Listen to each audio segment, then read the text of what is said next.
Welcome back to Easily Explained. Today we will be talking about relations and functions. So let's get started. In every relation, which you can think of as maybe like an equation or any other examples of relation, there is an input which results in an output. So if we're talking about equations, you can think of your input as the x value. You plug in an x value, and then your output, that x value, results in a y value in an output.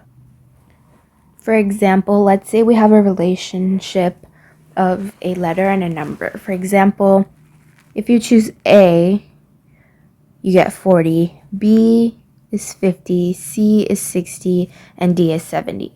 So this would be, the letters would be our input values, and the number you receive would be your output values. And now you would get a set of ordered pairs. So think of these as like how you write points on a graph. A comma 40 shows the input and output value that correspond to each other. So a relation is basically a set of ordered pairs. So we could call all of these a relation.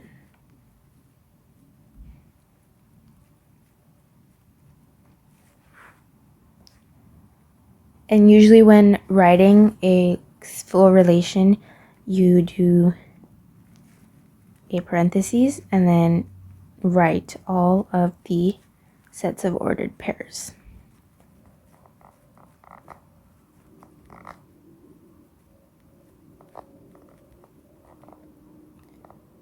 So that would be a relation. Now, a function is a specific type of relation. It's a relation where each input only has one output. Now look at this wording very carefully.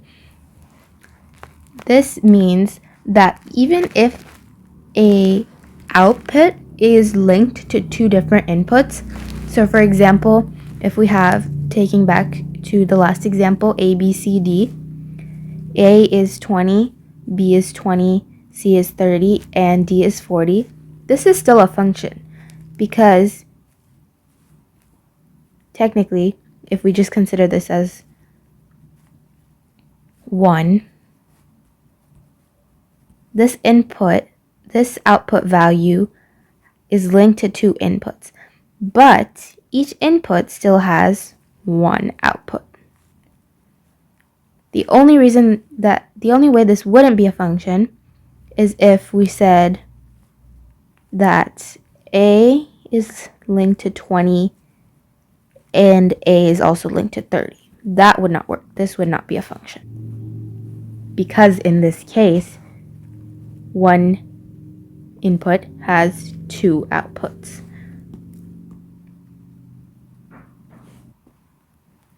So there are a couple different ways to test a relation to see if it's a function. Number one is mapping. So make a circle for all the input values and one for all the output values.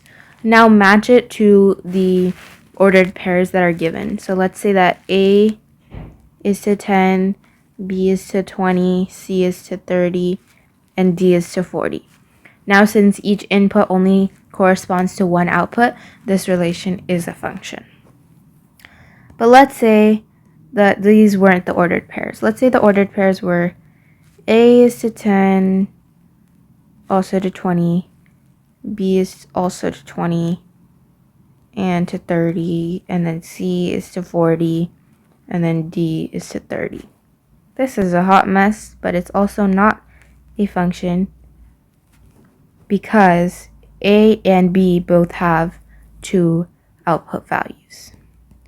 So in the same way, however, if we were to say that A is to 10 and B is to 10, this still is a function because one output has two inputs, but technically each input still has one output. And the next way of testing is by graphing. So first you need to plot all the points. A is to 10, B is to 20, C is to 30, and D is to 40. Now, the way that we actually test it is by doing a thing called a vertical line test. Basically, you're going to draw a vertical line through every point.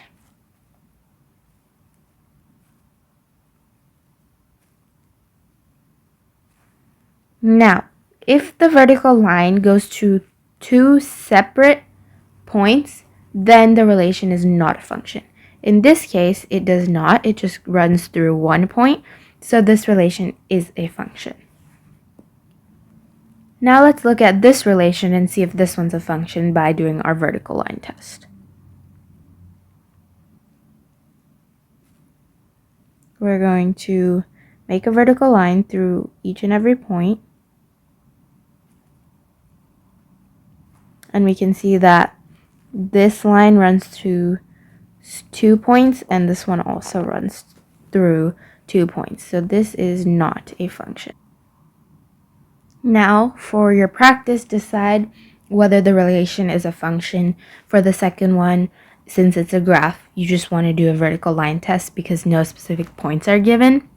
And for the first one, try to do mapping so that you get a little bit of practice with each type of test. Alright, now we can go over it. So first, let me make my map by drawing two separate circles, one for input and one for output. Alright, so now I can write all of my input values, 1, 2, 3, 7. And then this one are just repeats, so I won't rewrite them. Alright, and then we have 20, 10, 40, 80, and 30. That one is also a repeat, so I won't rewrite it. If you want to, you can order it from least to greatest. I'm just trying to make it easier to show. So 1 is to 20, 2 is to 10, 3 is to 40, and 7 is to 80. 1 is to 20 is just a repeat, if you notice that. So that doesn't really mean anything. But when we get to the next one, we see that 2 also corresponds to 30. So that's when you know this relation is not a function.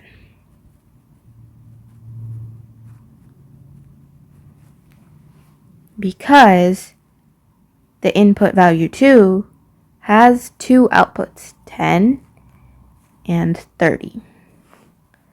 Alright, moving on to the next one. Now let's do our vertical line test.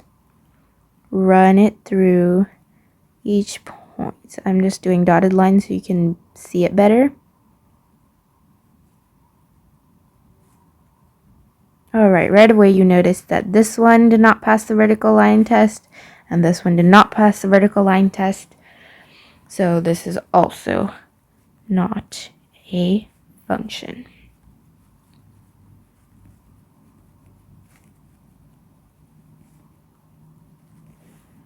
Congratulations, you are now an expert at relations and functions. We hope this video really helped, and we'll see you guys next time. Bye!